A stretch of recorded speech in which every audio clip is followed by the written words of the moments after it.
ভারত মহাসাগরের বিতর্কিত চাগস দ্বীপপুঞ্জের সার্বভৌমত্ব অবশেষে মরিশাসের হাতে তুলে দিতে যাচ্ছে যুক্তরাজ্য। নতুন একটি চুক্তির আওতায় দ্বীপপুঞ্জটি হস্তান্তর করা হবে বলে ঘোষণা দিয়েছে ব্রিটিশ সরকার। বৃহস্পতিবার বিবিসির এক প্রতিবেদনে এ খবর জানানো হয়েছে। বিস্তারিত রয়েছে ডেস্ক রিপোর্টে। পতন হলো আফ্রিকায় যুক্তরাজ্যের সর্বশেষ উপনিবেশের। ১৯৬৮ সালে মরিশাস স্বাধীনতা লাভ করার পর থেকেই বিতর্কের কেন্দ্রবিন্দু ছিল চাগস দ্বীপপুঞ্জ। দীর্ঘ আলোচনার পর বৃহস্পতিবার যুক্তরাজ্য ও মরিশাসের প্রধানমন্ত্রী পৌঁছালেন চূড়ান্ত সিদ্ধান্তে। ভারত মহাসাগরে অবস্থিত চাগস দ্বীপপুঞ্জকে সার্বভৌমত্ব দিতে রাজি যুক্তরাজ্য।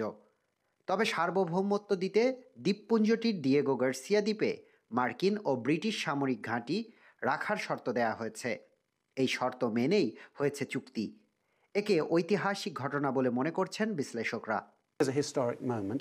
They've signed a deal. They still need to sign a treaty, but they've basically done a deal on all the details, and if they've put it in this very short announcement today. এই চুক্তির ফলে কয়েক দশক আগে এই দ্বীপপুঞ্জ থেকে বাস্তুচ্যুত হওয়া মানুষ এবার ফিরতে পারবেন সেখানে।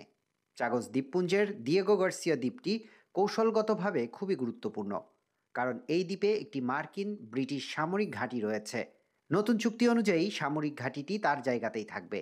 ঘাঁটিতে আগামী ৯৯ বছরের জন্য সামরিক কর্মকাণ্ড পরিচালিত হবে। বিপরীতে চুক্তিটিতে মরিশাসের জন্য আর্থিক সহায়তার প্রতিশ্রুতি দেওয়া হয়েছে। সেই সঙ্গে চাগস দ্বীপপুঞ্জের বাসিন্দাদের পুনর্বাসনেরও প্রতিশ্রুতি রয়েছে। Lipton Kumar, ion news.